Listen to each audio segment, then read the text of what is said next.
এবং অত্র বিদ্যালয়ের সহকারী শিক্ষক মণ্ডলী এবং আমার কাতারে যারা আছেন মাওরা এবং দাদা দাদি অনেকে আসছেন এবং বাবারা সবাই আমার সালাম গ্রহণ করবেন। আসসালামু আলাইকুম। আজকে যে অনুষ্ঠানটা আয়োজন করা হয়েছে, আমি প্রথমে এই অনুষ্ঠানকে স্বাগত জানাই, কারণ এই অনুষ্ঠানটা আরও যদি বেশি করা হতো তাহলে মনে হয় আমরা অভিভাবক আর একটু সচেতন হতাম।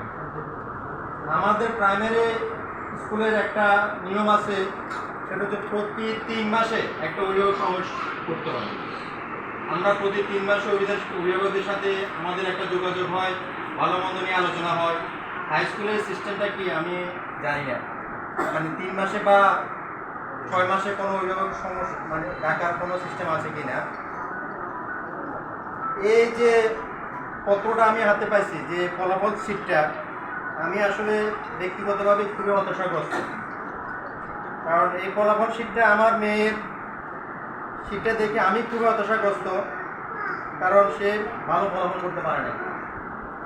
আর ঠিক এরকমই অনেক অভিভাবক আছে না হতাশাগ্রস্ত, স্যারদের কথা অনুযায়ী মাত্র 2 জন পাস করছে উইদাউট ফেল, কোনো সাবজেক্টে ফেল ছাড়া মাত্র 2 জন পাস করছে।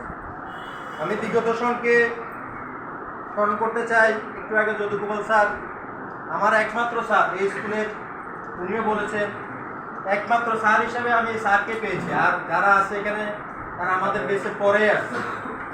বিগত ফলাফলগুলো আমাদের এই বিদ্যালয়ে সেনবাগের টোটাল রেজাল্টের ভিতরে ভালো ফলাফল করছে, এমনকি একজন গোল্ডেন ক্লাস পেয়েছে এবং সেই বৃত্তি পেয়েছে।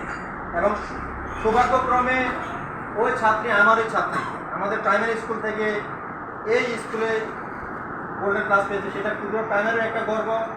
এবং সাথে সাথে টুটোর যারা এই ক্লাস পেয়েছে মেজরিটি পার্সন 6 জনের ভিতরে মনে হয় 5 জনের টুটোর প্রাইমারি স্কুলের ছাত্রছাত্রী 5 জনই। তো এই জন্য আমার গর্ববোধ হয়। কিন্তু এই গর্ববোধটা শুধু আমরা 6 জনকে নিয়ে করলে হবে না, আমাদের অসংখ্য ছাত্রছাত্রী আছে এখানে। 56 জন মনে পরীক্ষা দিচ্ছে না স্যার, 55 জন।